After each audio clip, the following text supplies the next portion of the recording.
오늘 말씀의 제목은요, 내가 만드신 두 번째 시간 평생 소원입니다. 오늘 말씀의 제목은 내가 만드신 두 번째 시간 평생 소원이라는 주제를 가지고 우리 함께 말씀을 나누고자 합니다. 제가 처음에 이 말씀을 준비하면서 내가 만든 신이라는 이 우리 시리즈를 가지고 말씀을 준비하면서 제가 그렇게 말씀을 드렸어요. 제가 너무나 좋아하는 목사님 중에 팀 켈러라는 목사님이 계세요. 그 목사님 책이 내가 만든 신이라는 이 책을 쓰셨어요. 그래서 제가 거기 있는 책에 대해서 많은 것을 인용하진 않았지만 거기에 내용을 어느 정도 인용을 했고, 또 무엇보다 이 주제, 우리가 저번 주에는 제가 이제 그 주제를 했지만 이번 주부터 시작되는 그 주제, 평생 소원, 사랑, 뭐 이렇게 타이틀이 있어요. 그 주제를 비슷하게 가지고 와서 함께 나누려고 합니다. 그래서 제가 하는 그 설교도 너무나 중요하고 귀하지만 그 목사님의 설교를 좀 같이 인용해서 함께 나누는 얼마나 은혜로운 시간이 될까 하는 마음으로 준비했으니까요. 우리 성도님들, 오늘부터 저번 주에 시작했죠. 우리가 내가 만든 신, 오늘은 우리 평생 소원이 도대체 어떤 건지에 대해서 함께 좀 말씀을 나눠봤으면 좋겠어요. 말씀에 들어가기 전에 우리 성도님 혹시 평생 소원이 어떤 것일까라고 한번 생각을 해보면 아마 모두 다 자신에게 가지고 있는 평생 소원이 있을 거예요. 그렇죠? 어떤 사람은 뭐 이런 소원이 있을 거고 또 저런 소원이 있을 거고 말 못하는 소원들도 있을 거예요. 그렇다면 그 평생 소원을 지금 우리는 어떠한 마음으로 가지고 계십니까? 정말 기도하는 마음으로 그 평생 소원을 가지고 있습니까? 아니면 여전히 그냥 바라기만 하고 기도하지 않고 그냥 바라기만 하고 있는 것이 우리의 모습일까요? 저는 말씀을 준비하면서 그렇다면 저에게 평생 소원이 무엇일까라고 생각한다면 아마 우리 성도님들도 알 거예요. 목사에게 평생 소원은요, 교회 부흥이잖아요. 성도들 많이 오고 함께 예배드리고 함께 하나님을 찬양하는 게 평생 소원이지 않을까요? 근데 이게 저에게는 사실은 평생 소원이었다면 말씀을 준비하면서 더 깊이 들어간 평생 소원은 무엇이었냐면, 물론 인원이 많이 와서 부흥되고 이런 것도 너무나 중요하겠지만 더 중요한 건 여기 앉아 계신 모든 성도님들, 우리 미란의 성도님들 모두가 하나님을 정말 제대로 믿고 하나님의 은혜 가운데 살아가고 무엇보다 올바른 분별력을 가지고 정말 살아가는 것이 저에게는 평생 소원이지 않나라는 생각에 이번 한 주 동안에 좀 묵상해 봤던 것 같아요. 정말 바라는 건, 제가 매주 설교 때마다 말씀드리지만 정말 바라는 건 우리 하준이부터 우리 작년부의 모든 사람들이 이르기까지 우리의 평생 소원이 하나님을 떠나지 않는 하나님의 은혜 가운데 살아갈 수 있는 우리 미라의 성도님들 되시기를 축복합니다. 우리 오늘 말씀에 들어가기 전에요, 그래서 미로 슬라프 볼프 신학자님이 이렇게 말씀하셨어요. 예수 그리스도를 추구하는 것이야말로 진정 가치 있는 목표를 추구하는 것이다. 다시 한번 더 읽어드릴게요. 예수 그리스도를 추구하는 것이야말로 진정 가치 있는 목표를 추구하는 것이다. 그렇다면 우리가 지금 추구하는 것이 무엇이 있습니까? 우리의 가장 영순위는 바로 하나님이 되셔야 되는 거예요. 우리의 가치 중에 가장 귀한 가치는 무엇입니까? 예수 그리스도를 추구하는 가치가 되어야 된다는 거예요. 그것이야말로 진짜 값진 가치가 될 수 있다라고 이야기합니다. 바라기는 여기 앉아 계신 모든 성도님들, 물론 나에게 평생 소원이 있고 이것저것 가치가 있겠지만 더 중요한 것은 우리의 인생의 영순위가 예수님이 되어서 예수님의 은혜 가운데 살아갈 수 있는 우리 미랄의 성도님들 되시기를 축복합니다. 그렇다면 우리 오늘 말씀의 제목, 내가 만드신 두 번째 시간을 가지고 평생 소원을 갖고 우리 함께 세 가지 나눠볼 텐데, 첫 번째입니다. 우리의 평생 소원을 이루시는 분은 하나님이시라는 거예요. 자, 우리 첫 번째부터 좀 잘 보셔야 돼요. 첫 번째, 우리의 평생 소원을 이루시는 분은 하나님이십니다. 그래서 우리가 살아가면서 가장 우리가 알아야 될 것 중에 하나는 무엇이냐면, 내 인생의 주인이 누구실까? 그리고 내가 만들어가는 그 모든 평생 소원 중에 그 평생 소원을 이루시는 분이 누구실까를 먼저 알아야 돼요. 만약에 내가 여전히 내 평생 소원을, 내가 가지고 있는 그 모든 목표와 가치와 그 모든 것들을 아직도 내가 해결하려고 하면요, 우리는 절대로 그것에 대해서 올바르게 갈 수 없다라는 거죠. 그런데 나의 평생의 가치, 나의 평생의 소원을 이루시는 분이 누구시라고요? 하나님이심을 우리가 먼저 안다면 우리는 하나님을 의지하며 살아갈 수 있다는 거예요. 그래서 우리 성도님들, 나의 평생의 그 모든 소원과 그 모든 것들이, 그 모든 것을 이루시는 분이 내가 아니라 하나님의 심을 기억하는 우리 모두가 되기를 소망합니다. 제가 좀 오늘 본문에 좀 들어가 볼게요. 오늘 창세기 15장부터 좀 살펴봤으면 좋겠어요. 이후에 여호와의 말씀이 환상 중에 아브라함에게 임하여 이르시되 아브라함아 두려워하지 말라. 나는 내 방패요 너의 지극히 큰 상급이니라. 자, 왜 15장 1절에 들어가냐면 오늘 우리가 읽어봤던 창세기 22장 1절에서 14절은 어떤 내용인지 아시죠? 아마 많이 들어봤을 거예요. 이 내용은 어떤 거냐면 하나님께서 정말 귀한 그 이삭을 하나님께서 바치라고 말씀하세요. 그런데 그 사건이 있기 전에 하나님께서 아브라함을 만나서 아브라함에게 먼저 말씀하신 그 내용을 얘기합니다. 다시 한번 읽어드릴게요. 이후에 여호와의 말씀이 환상 중에 아브라함에게 임하여 이르시되 아브라함아 두려워하지 말라. 나는 내 방패요 너의 지극히 큰 상급이니라. 하나님께서 아브라함에게 약속하고자 했던 내용이 어떤 건지 좀 살펴봤으면 좋겠어요. 바라기는 여기 있는 저 내용이 우리 모든 성도님들의 말씀이 되기를 소망합니다. 하나님께서 우리에게 말씀하실 때 우리가 분별력을 가지고 우리가 기도하며 하나님의 말씀에 아멘 할 줄 아는 우리 모두가 되기를 축복합니다. 자, 그렇다면 두 번째 2절 볼까요? 2절. 아브라함이 이르되 주 여호와여 무엇을 내게 주시려 하나이까. 지금 아브라함이 저렇게 하나님께 여쭤봤던 이유는 뭐냐면요, 이미 알고 있어요. 아브라함이 지금 못하고 있는 것 중에 하나가 무엇이냐면 그 뒤에 나오잖아요. 이렇게 얘기합니다. 나는 자식이 없사오니 나의 상속자는 이 다메섹 사람 엘리에셀이니이다. 지금 아브라함은 어떤 마음인지 아세요? 아브라함은 지금 나이가 들도록 자녀가 생기지 않았어요. 그런데 하나님께서 자녀를 주신다라고 말씀하셨는데도 불구하고 아브라함은 지금 하나님의 말씀보다 자신의 입장에, 자신의 환경과 상황에 더 앞서가고 있었어요. 왜 그렇습니까? 하나님께서 분명히 주신다라고 약속했음에도 불구하고 아브라함이 지금 생각했던 정답은 무엇인 줄 아세요? 아멘 주님 제가 받겠습니다가 아니라 이렇게 얘기하죠. 이 다메섹 사람 엘리에셀이니이다. 내 자손이 아니라, 내 자녀가 아니라 내가 데리고 있는 이 종 중에 한 명입니다. 지금 아브라함은 자신이 이미 답을 정해놓고 하나님 앞에 얘기하고 있는 거예요. 2절을 다시 한번 읽어드릴게요. 아브라함이 이르되 주 여호와여 무엇을 내게 주시려 하나이까. 나는 자식이 없사오니 나의 상속자는 이 다메섹 사람 엘리에셀이니이다. 이것을 우리가 상으로 좀 갖고 오자면 우리에게 문제가 있죠. 누구나 문제가 다 있어요. 문제 없으신 분들은 아무도 없을 거예요. 저도 문제가 많거든요. 근데 우리가 문제가 많은데 하나님께서 이미 계획하셨고 그 계획하신 모든 걸 갖고 내가 너를 통하여 일할 거야 라고 말씀하신 그 하나님께서 말씀하셨음에도 불구하고 하나님 아니요, 저는요 제가 그냥 알아서 할 수 있는 제가 어떻게 해서든 해볼게요. 그런데 저의 상황의 최선은 지금 제가 가지고 있는 엘리에셀이 저에게는 최선입니다 라고 얘기하고 있다면 하나님의 마음은 어떠실까요? 하나님이 말씀하시냐, 야 내가 이미 너에게 부어줄 것을 부어줄 거야. 근데 우리는 그것에 대해서 믿음으로 받기보다는 그냥 내가 내 상황 가운데 내가 모든 것을 해결하려고 해요. 그러다 보니까 자꾸만 엘리에셀이라는 카드를 꺼내와요. 그 카드를 꺼내와서 하나님께 얘기하는 거예요. 하나님, 나는 지금 아무것도 없는 거 하나님 아시잖아요. 그런데 제가 지금 이 엘리에셀을 그냥 해결할게요. 지금 아브라함이 그렇게 하나님으로부터 이야기를 하고 있다는 거죠. 그랬더니 3절에 보니까 이렇게 얘기합니다.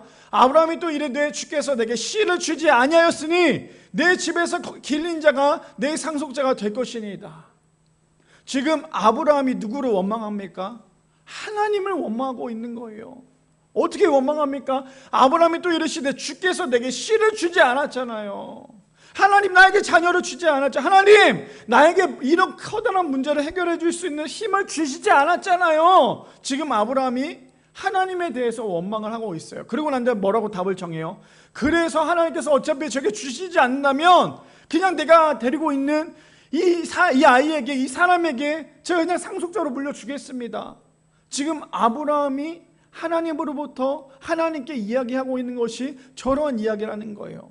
근데 저런 모습을 보면 우리의 모습이랑 너무 똑같지 않습니까? 하나님께서 지금 나의 모든 문제를 해결해 주시지 않는다고 해서 그냥 완전히 자포자기하고 내 스스로 그것을 해결하려고 하다 보니까요, 하나님이 어떤 것을 원하는지를 알지 못할 때가 우리는 너무나 많다라는 거예요. 분별하지 못하고 여전히 내가 내 계획대로, 내가 내 상황대로 내가 뭐든지 해야 된다는 그 모든 것 때문에 하나님을 제대로 바라보기보다는요, 언제나 하나님을 원망하고 있는 게 우리의 모습 아닙니까? 지금 아브라함도 그랬어요. 하나님께서 씨를 주지 않았다는 그 이유 하나만으로 하나님께서 씨를 주지 않는다고 말씀하시지도 않았는데 주지 않았다는 그 착각 가운데 이 아브라함이 지금 누구를 원망합니까? 하나님을 원망하고 있잖아요. 분명히 하나님은 아브라함을 통해서 그 자녀를 통하여서 상속자가 될 수 있도록 준비를 시키고 계시는 분이 하나님이신데도 불구하고 자신의 생각대로 자신의 마음대로 지금 하나님께 얘기하며 해석하고 있는 것이 아브라함의 이야기라는 거예요. 자, 봅시다. 4절 말씀. 여호와의 말씀이 그에게 임하여 이르시되 그 사람이 내 상속자가 아니라 너가 지금 말하고 있는 엘리에셀은 너의 상속자가 아니야. 자, 내 몸에서 날짜가 내 상속자가 되리라. 근데 저 말씀을 들었던 아브라함의 마음은 어땠을까요? 하나님, 그게 말이 됩니까? 지금 이 정도까지도 안 됐는데, 지금 내가 내 나이 이만큼 먹도록 아무것도 해결 안 됐는데 하나님 지금 이제 와서 되겠다고요? 이제 와서 된다고요? 지금 하나님 앞에 얘기하고 있는 게 이 아브라함의 모습이에요. 저 모습을 보니까 저의 모습이랑 너무 똑같은 거예요. 하나님 이제 와서 뭔가 좀 해결해 주시겠다고요? 나 지금까지 너무나 힘들게 살아왔는데, 나 지금까지 너무나 고통 가운데 살아왔는데 이제 와서 해결하시겠다고요? 지금 아브라함이 그런 마음을 가지고 하나님께 원망하고 있는 거예요. 우리도 그런 마음으로 살아가고 있지 않습니까? 지금 내 앞에 놓여져 있는 그 모든 것들, 해결되지 않는 그 모든 것들 때문에 하나님을 여전히 원망하고 있는 것이 우리의 모습 아닙니까? 하나님이 주시겠대요. 지금 내 나이가 몇 살인데, 아이를 낳을 수도 없는 그런 나이인데도 불구하고 지금 주시겠대요. 그럼 우리가 해야 될 건 무엇입니까? 그래요, 하나님, 제가 믿습니다. 제가 믿습니다. 말도 안 된다는 사람들이 생각하고 저도 그렇게 믿고 있지만, 하지만 저는 주님의 말씀에 믿겠습니다. 자, 그러면서 5절에 뭐라고 얘기하는지 볼까요? 아브라함을 데리고 나옵니다. 그를 이끌고 밖으로 나가 이르시되 하늘을 우러러 무뼈를 셀 수 있나 보라. 또 그에게 이르시되 내 자손이 이와 같이 되리라. 이와 같으리라. 지금 아브라함은 자녀가 한 명도 없었어요. 근데 하나님께서 뭐라고 말씀하세요? 내가 너를 통하여 자녀를 낳게 할 거고 그 자녀가 너의 상속자가 될 거야. 근데 그뿐 아니라 아브라함을 밖으로 내리고 나옵니다. 왜요? 아브라함이 이해를 못하고 있잖아요. 그러니까 밖으로 데리고 나와요. 근데 지금 하늘을 보니까, 물론 우리나라는 하늘을 봤을 때 별이 잘 안 보이겠지만 조금만 우리가 시골만 가도 어때요? 별이 엄청 많죠. 저 때 당시 얼마나 많았겠어요. 이런 우리처럼 불들이 있었던 것도 아니니까 얼마나 밤하늘이 어두웠겠어요. 근데 수많은 별들이 있는 거예요. 그 별들을 보면서 하나님께서 말씀하세요. 뭐라고요? 저 별들을 봐봐. 저 별의 수만큼 내가 너에게 자녀를 줄 거야. 우리는 성경을 알고 읽잖아요. 성경이 아브라함을 통해서 수많은 자손들이 나온 거 우리는 성경을 보고 알고 있잖아요. 근데 아브라함은 바로 알지 못했으니까 얼마나 저 마음이 힘들었겠어요. 근데 저걸 한번 우리 상으로 한번 갖고 와봤으면 좋겠어요. 하나님이 지금 우리에게, 야, 나와봐. 너 저기 하늘 봐봐. 어때? 별이 많지? 저 별이 많게끔 내가 너의 그 평생 소원인 모든 기도 제목을 응답할 거야. 그러니까 너는 그 별만큼의 응답받을 것을 믿음으로 구하기만 하면 돼. 지금 하나님께서 그렇게 말씀하신다면 우리가 해야 될 건 무엇입니까? 아멘 하는 거예요. 아멘 하는 거예요. 아무리 지금 내 상황이 변하지 않는다 할지라도 하나님께서 말씀하신다면 그 말씀은 맞는 거예요.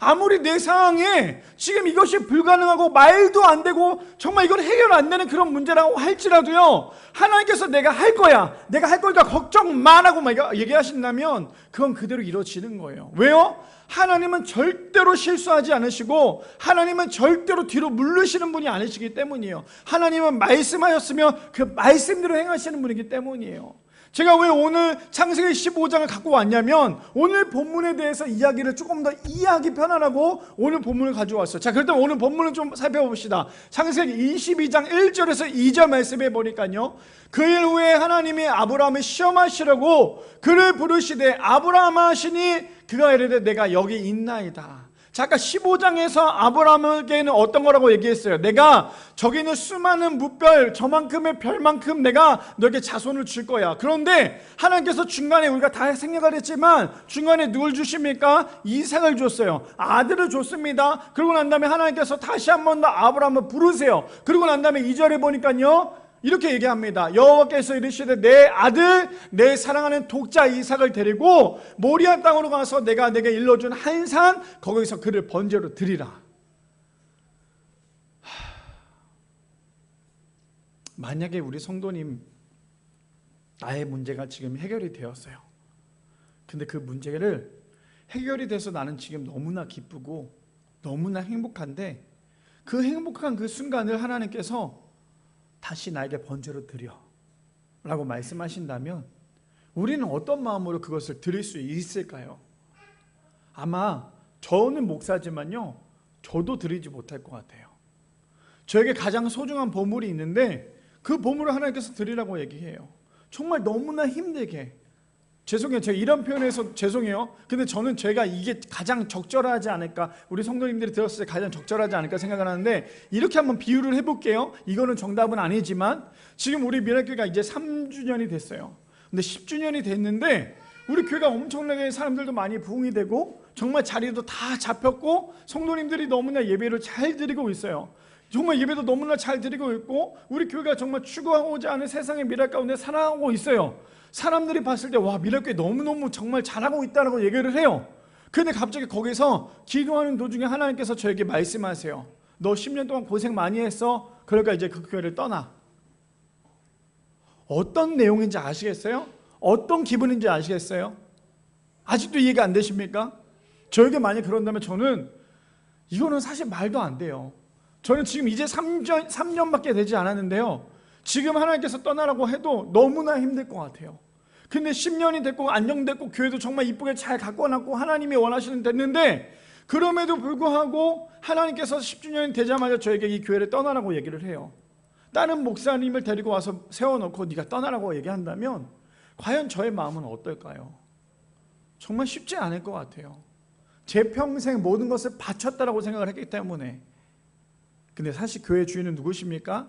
하나님이세요. 자, 이거를 제가 왜 이렇게 얘기를 하냐면 지금 아브라함에게 그 소년인 이삭을 바치라고 얘기를 해요.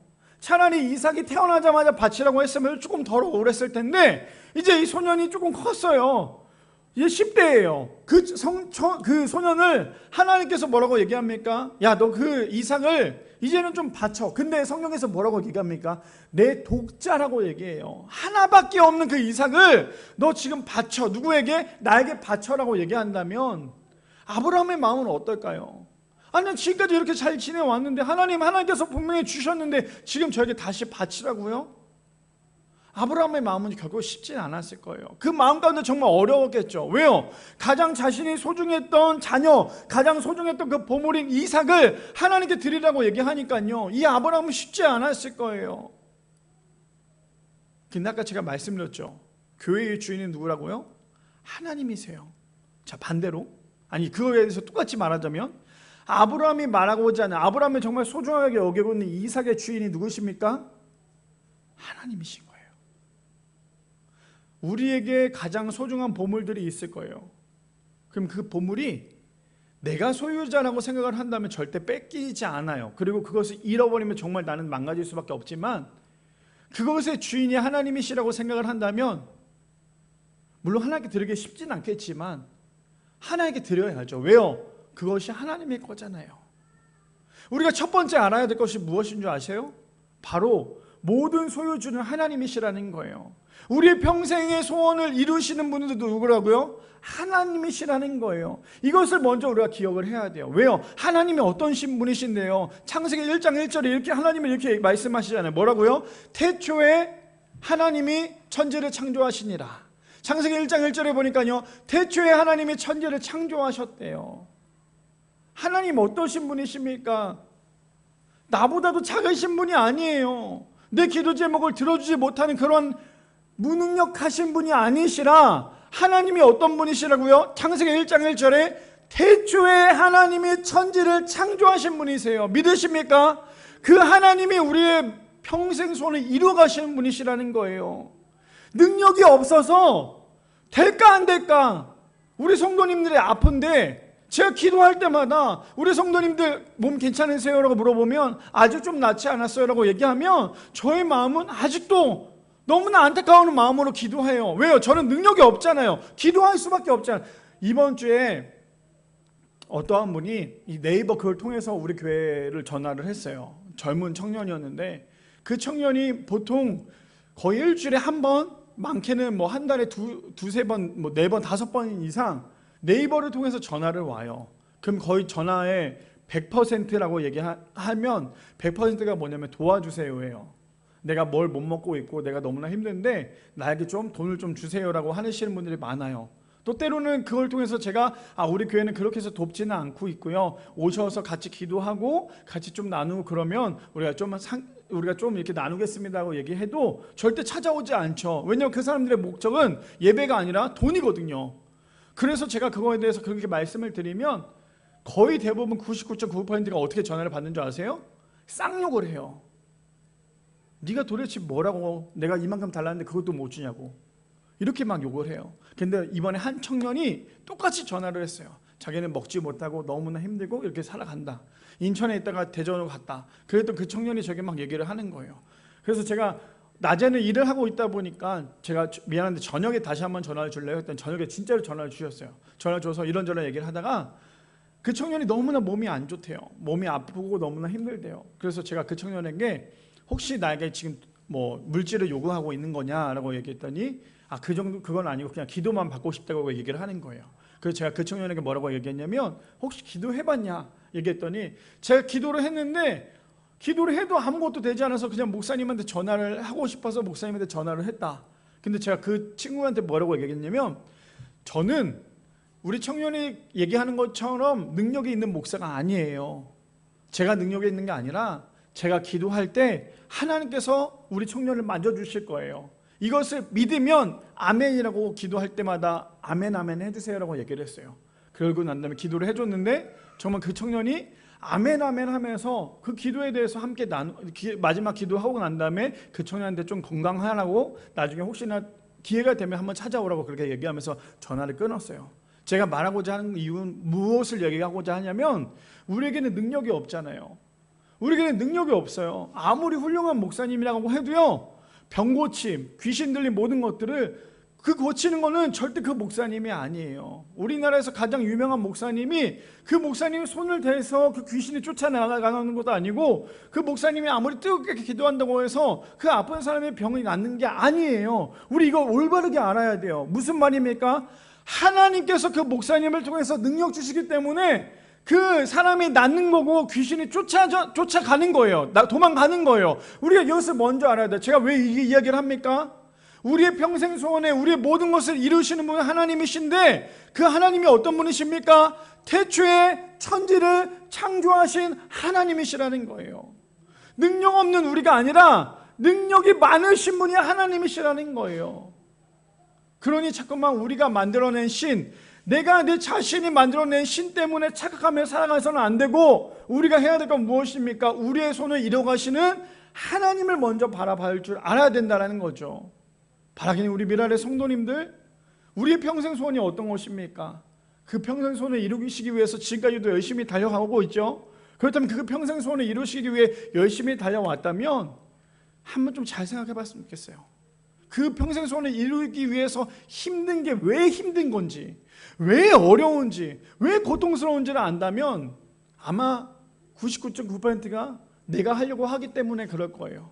그런데 나의 모든 기도 제목과 평생 소원을 이루시는 분이 하나님이심을 우리가 안다면 하나님께 온전히 모든 것을 맡기며 하나님 앞에 나갈 수 있는 우리 미란의 성도님들 되시기를 축복합니다. 두 번째입니다. 두 번째 이렇게 얘기하죠. 우리는 평생 소원에 대해서 결과만 생각하지만 하나님은 과정을 만들어 가신다는 거예요. 두 번째, 우리는 평생 소원에 대해 결과만 생각하지만요, 하나님은 과정을 만들어 가십니다. 저도 성격이 굉장히 급해요. 그리고 우리 성도님들 중에서도 급한 사람들이 있겠지만 우리는 어떻습니까? 기도 제목이 생기거나 소원이 있으면 우리는 항상 하는 거는 빨리 그 결과가 나타나기를 바래요. 과정이 중요한 것보다 결과가 나타나기를 바래요. 어떻게 되든 상관없지만 결과만이 나타나기를 바래요. 그것이 우리의 마음이라면 하나님은 결과뿐만 아니라 과정도 만들어 가시는 분이시라는 거예요. 자, 우리 본문을 좀 살펴볼까요? 창세기 22장 3절 말씀해 보니까요, 아브라함이 아침에 일찍 일어나 나귀의 안장을 지우고 두 종과 그의 아들 이삭을 데리고 번제에 쓸 나무를 쪼개어 가지고 떠나 하나님이 자기에게 일러주신 곳으로 가더니라고 얘기합니다. 3절에 보니까 하나님께서 아브라함에게 뭐라고 얘기합니까? 지금 너가 그 이삭을 바쳐라고 얘기했더니 아브라함이 지금 행했던 행동은요, 밤새도록 고민을 했겠죠. 그리고 얼마나 마음이 어렵겠어요. 그런데 아브라함의 결심 중에 믿음은 너무나 대단한 건 뭐냐면 3절에 보니까 아브라함이 아침에 일찍 일어났대요. 아침에 일찍 일어났던 건 무엇입니까? 그냥 바로 가겠다라는 거예요. 그리고는 나귀의 안장을 치우고 두 종과 그의 아들 이삭을 데리고 번제에 쓸 나무를 쪼개가지고 떠나 하나님이 자기에게 일러주신 곳으로 갑니다. 그런데 4절에 보니까요, 제3일에 아브라함이 눈을 들어 그곳을 멀리 바라본지라. 저는 창세기 22장의 말씀을 볼 때마다 저게 나오는 4절이 저에게는 계속 은혜가 되기도 하고요, 굉장히 도전이 되기도 합니다. 왜 그런 줄 아세요? 지금 하나님께서 뭐라고 말씀하셨어요? 너의 가장 소중한 보물 이삭을 나에게 바치라고 얘기하죠. 아브라함은 그것에 대해서 순종했습니다. 근데 순종했을 때 아브라함의 마음이 기뻤을까요? 물론 그거에 대해서 확실하게 알지 못하겠지만 아브라함이 그 3일 동안에 걸어가는 그 시간 동안에 정말 죽을 맛이었겠죠. 왜요? 이제 조금만 있으면 내 사랑하는 내 독자 아들 이삭을 이제 바쳐야 된다는 그 마음이 얼마나 힘이 들었겠어요. 그런데 잠깐 멈춥니다. 그리고는 아브라함이 어디를 봅니까? 저기 멀리 하나님께서 말씀하신 번제로 드리려고 했던 그곳을 바라보고 있어요. 우리가 저 말씀을 보면서 어떤 생각이 드냐면, 우리에게는 모든 문제가 있죠. 그런데 그 문제만 바라보면 하나님을 온전히 바라볼 수 없는 거예요. 우리가 항상 말씀드리죠. 우리 앞에 놓여져 있는 그 문제만 자꾸 바라보면 그 뒤에 계신 하나님을 온전히 바라볼 수 없는 거예요. 어쩌면 아브라함도 자신의 아들인 이삭을 바치기 위해서 갔을 때 그곳에 멈춰서 그곳을 바라보고 있을 때 어떠한 마음이었겠어요? 하나님, 정말 이게 맞습니까? 정말 이게 맞습니까? 라는 그런 마음도 있었겠죠. 자신의 문제만 바라봤다면. 근데 아브라함은 거기서 멈추지 않았어요. 근데 아마 저였으면요, 저기서 멈췄을 거예요. 이제 진짜 바로 앞에까지 왔네. 안 되겠다. 하나님, 죄송한데 다음에 할까요?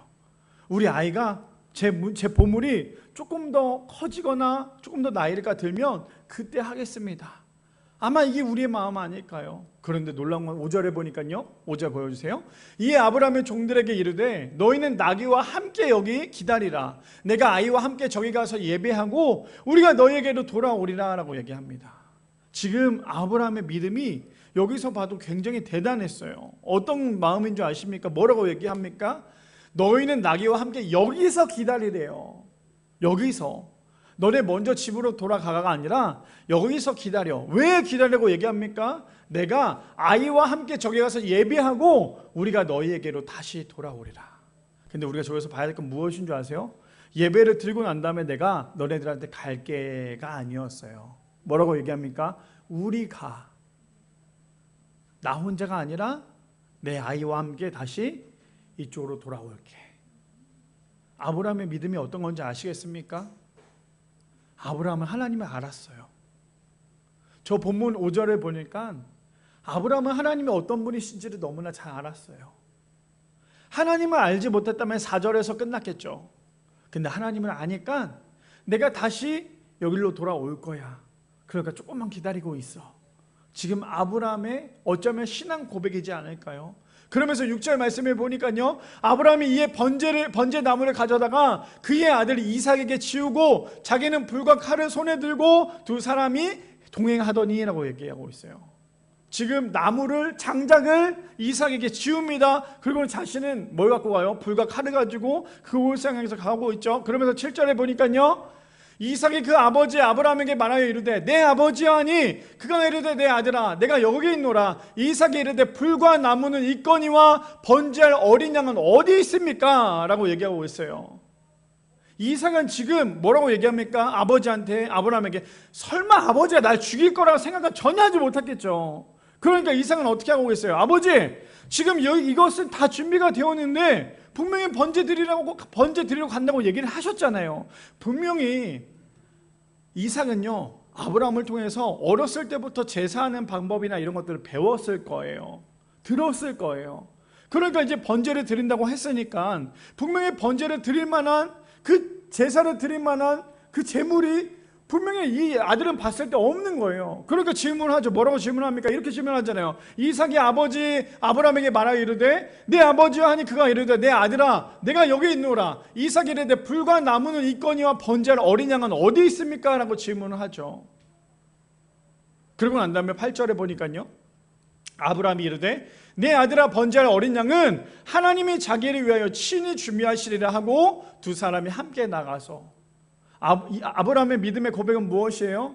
너가 지금 말하고 있는 거 하나님께서 준비하셨어. 그러니까 너는 그냥 따라오기만 하면 돼. 근데 더 놀라운 건 뭔지 아세요? 아브라함의 믿음이 대단하잖아요. 근데 아브라함의 믿음만큼 더 대단한 사람 누군지 아세요? 이삭이었어요. 왜 그런지 아십니까? 이삭은 아브라함의 말에 그냥 순종한 거고 따라갔어요. 만약에 우리가 아들이었다면 아버지가 나이가 많잖아요. 노인이잖아요. 근데 노인이 나를 죽이려고 해요. 그러면 우리는 어떻습니까? 가만히 아버지 알아서 하십시오라고 하는 사람 없을 거예요. 그곳을 떠났거나 아버지랑 싸워도 충분히 이길 만한 사람이 이삭이었잖아요. 근데 이삭은 아브라함의 이야기에 그냥 순종했다라는 거예요. 그러면서 9절 말씀해 볼까요?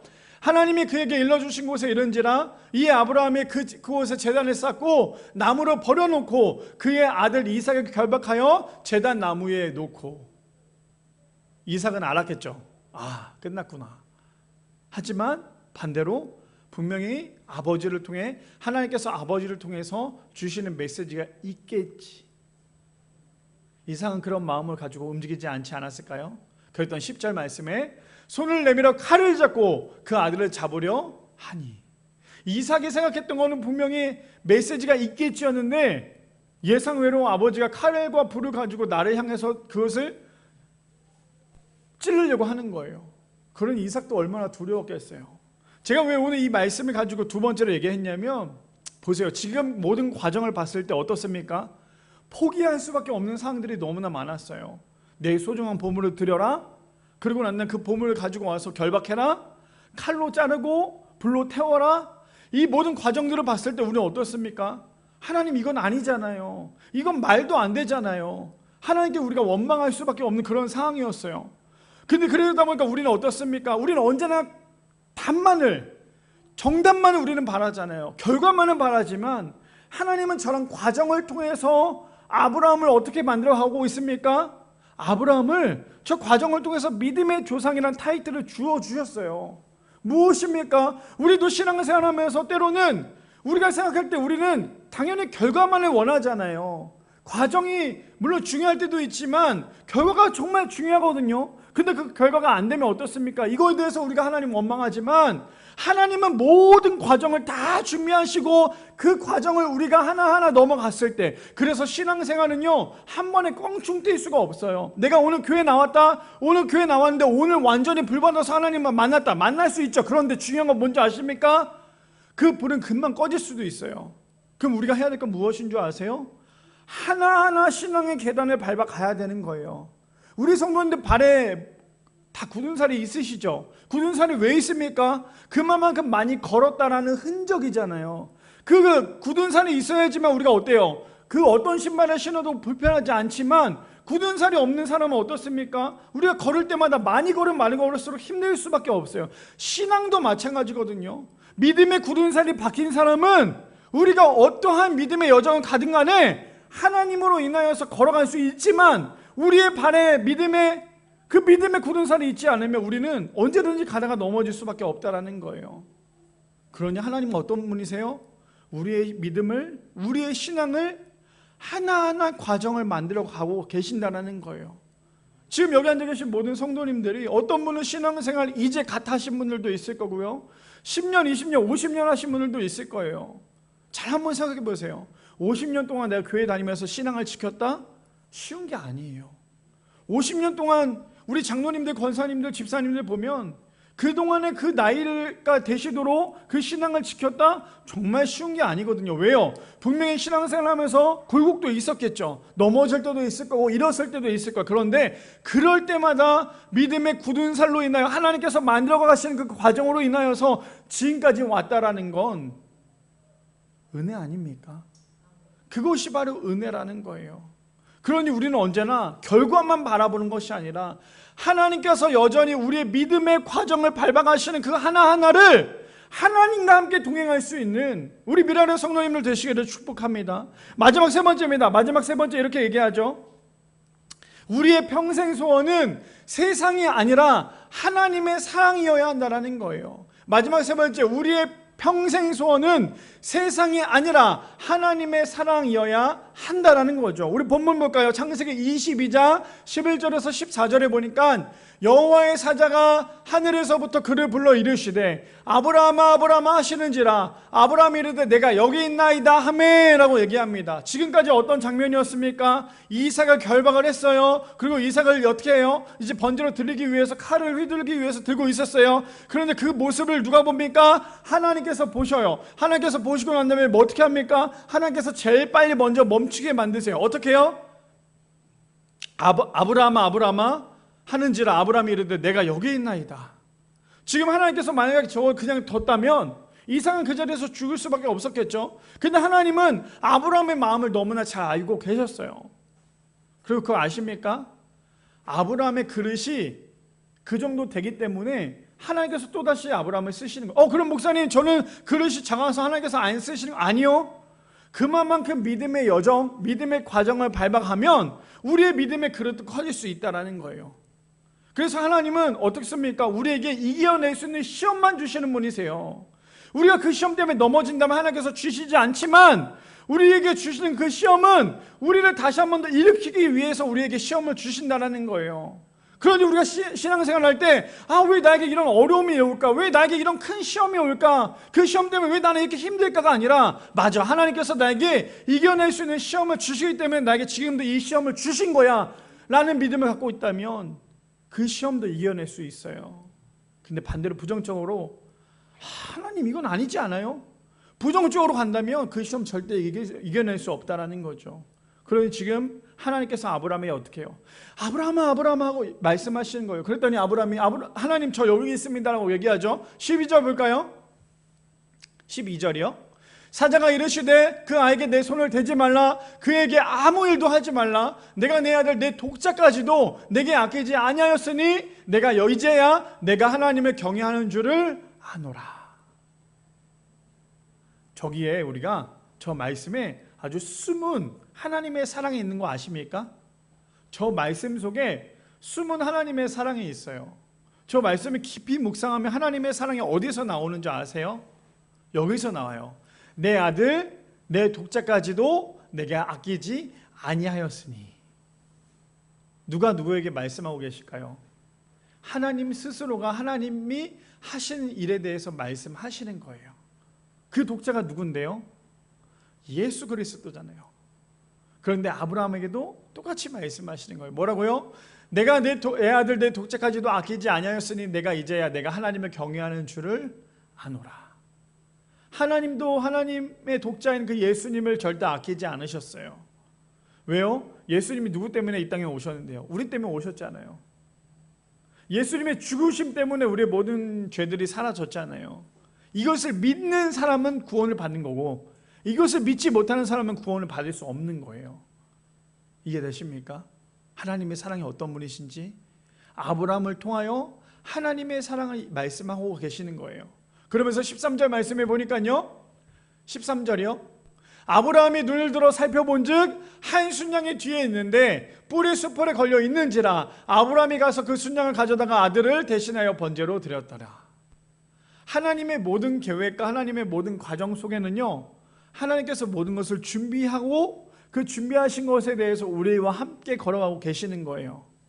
하나님, 지금 나에게 이런 어려움이 있고 이런 힘든 상황이 있는데 하나님, 이 힘든 상황과 이 어려운 상황을 내가 어떻게 갑니까? 하나님과 뭔가 동행하는 것 같아요. 우리 지금 신앙생활하면서 한 주 한 주 살아가면서 우리가 하나님과 동행하는 것 같은데 우리의 상황은 전혀 나아지지 않고 더 어려울 때가 있어요. 그럴 때마다 하나님은 원망하는 게 아니라 하나님께서 우리와 동행하실 때 하나님은 그냥 동행하시는 분이 아니라 하나님 옆에는 뭐가 있는 줄 아십니까? 순양이 있어요. 우리의 모든 문제를 해결해 줄 수 있는 하나님께서 그 문제를 해결할 수 있는 순양을 갖고 계시는 거예요. 조금 더 제가 리얼하게 말씀드릴게요. 우리가 서 있어요. 하나님이 내 옆에 계세요. 순양은 그 옆에 있어요. 근데 우리가 뒤에 있는 순양을 바라보지 못하다 보니까 자꾸만 하나님과 걸어가는 것이 어렵다고만 생각을 해요. 이해되십니까? 신앙생활이 왜 어려워요? 신앙생활이 왜 어렵습니까? 신앙생활이 어려운 이유는요, 하나님 옆에 있는 순양을 바라보지 못하기 때문이에요. 그냥 내 앞에 놓여져 있는 그 어려움만 바라보기 때문이에요. 그러다 보니까 우리가 신앙생활이 얼마나 어렵습니까? 얼마나 하루하루 살아가는 게 얼마나 고통스러워요. 근데 하나님이 갖고 계시는 그 순양을 바라본다면 우리는 그 신앙생활의 믿음의 여정도 걸어갈 수 있다는 거죠. 자, 14절 볼까요? 14절. 아브라함이 그 땅의 이름을 여호와 이레라 하였으므로 오늘날까지 사람들이 이르기를 여호와의 산에서 준비되리라 하더라. 우리가 이만큼 신앙을 생활했다면 우리의 인생 가운데서도 여호와 이레가 있어야 되지 않겠습니까? 우리가 지금까지 신앙을 생활했다면 우리의 신앙의 그 모든 여정 가운데 우리 안에서도 여호와의 이레가 있어야 되지 않겠습니까? 옆에 있는 사람의 여호와 이레가만 있는 것이 아니라 우리의 신앙 가운데서도 여호와 이레가 있어야 돼요. 여호와 이레가 무엇이에요? 하나님께서 친히 준비하셨다는 거 아닙니까? 그러면 하나님께서 우리의 믿음의 여정에 나 때문에 친히 준비하고 계신다는 거예요. 근데 우리는 여전히 자꾸만 내가 만들어낸 신 때문에, 내가 만들어낸 우상, 그게 무엇입니까? 바로 나잖아요. 그것 때문에 하나님을 제대로 바라보지 못하는 것이 우리의 모습 아닙니까? 그뿐 아니에요. 요한일서 2장 15절에서 16절에 그래서 이렇게 얘기합니다. 이 세상에나 세상에 있는 것들을 사랑하지 말라. 누구든지 세상을 사랑하면 아버지의 사랑이 그 안에 있지 아니하니. 우리 15절에 봤을 때 뭐라고 얘기해요? 이 세상에나 세상에 있는 것들을 사랑하지 말래요. 그게 뭔데요?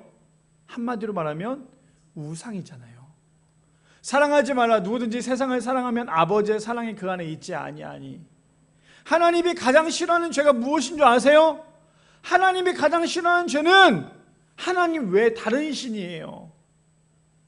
그러니 하나님께서 지금 말씀하신 거 아닙니까? 그리고는 16절에 뭐라고 얘기합니까? 이렇게 얘기하죠.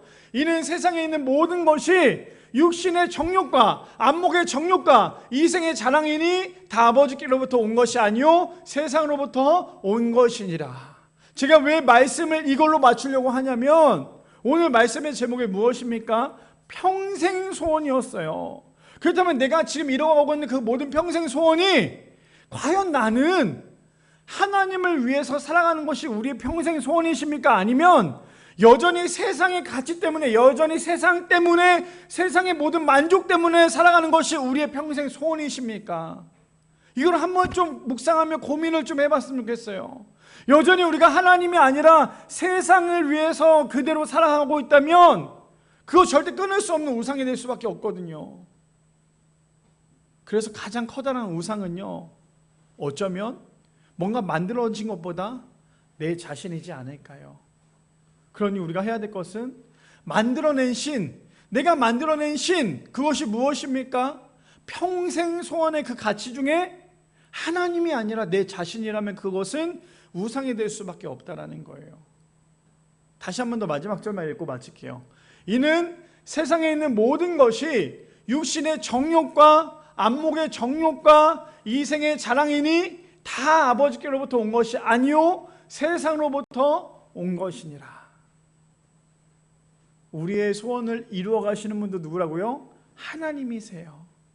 그럼 우리가 해야 될 건 무엇입니까? 하나님께 모든 것을 매달리고 가야 되는 거예요. 그래야지만 우리의 평생 소원이 올바르게 하나님의 은혜로, 하나님이 원하시는 대로 갈 수 있다라는 거. 바라기는 우리 미랄의 성도님들, 자꾸만 내가 하려고 하지 마세요. 자꾸만 내가 하려고 하지 마세요. 그래서 기도 중에 잘못된 기도가 뭔지 아십니까? 기도만 하는 사람이에요. 아유, 목사님 기도하는 게 뭐 잘못했어요? 기도만 하는 사람이 왜 가장 안 좋은 건지 아십니까? 기도만 하는 사람은 어떤 것을 기도해야 될지를 모르는 사람이거든요. 그러면 기도하면 어떻게 해야 될까요? 하나님의 말씀과 함께 기도해야 돼요. 하나님의 말씀과 함께 기도하는 사람이 올바른 기도를 할 수 있어요. 왜요? 하나님의 말씀 안에는 하나님께서 우리가 어떤 기도를 해야 하는지에 대해서 알려주고 계시기 때문이에요. 내가 어떤 기도를 할지 못할 그 상황 가운데서 하나님의 말씀을 통하여 내가 하나님께 어떤 기도를 할 수 있는지 하나님께서 알려주시기 때문에 우리가 해야 될 건 무엇입니까? 항상 기도만 하는 것이 아니라 말씀을 빗대어 말씀을 가지고 와서 함께 기도해야 된다는 거예요. 바라기는 우리 미라의 성도님들, 우리의 평생의 소원은 어떤 것입니까? 어떤 분은 이거 있고 또 저거 있고 또 있을 거예요.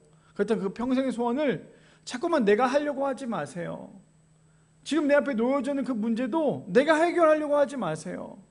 내 상이 변하지 않는다고 해서 자꾸만 그것 때문에 힘들어하지 마시고 평생 소원을 이루어 가시는 하나님만을 붙잡고 그 하나님께서 결과는 우리가 지금 이랬을 때 이 좌절뿐인 결과지만 그 모든 과정을 만들어 가시는 그 하나님을 의지하여 하나님께서 들고 계신 그 순양을 바라볼 수 있는, 그래서 우리가 우리의 평생 소원을 하나님만 바라보고 하나님만 사랑할 수 있는 우리 미랄의 성도님들 되시기를 축복합니다.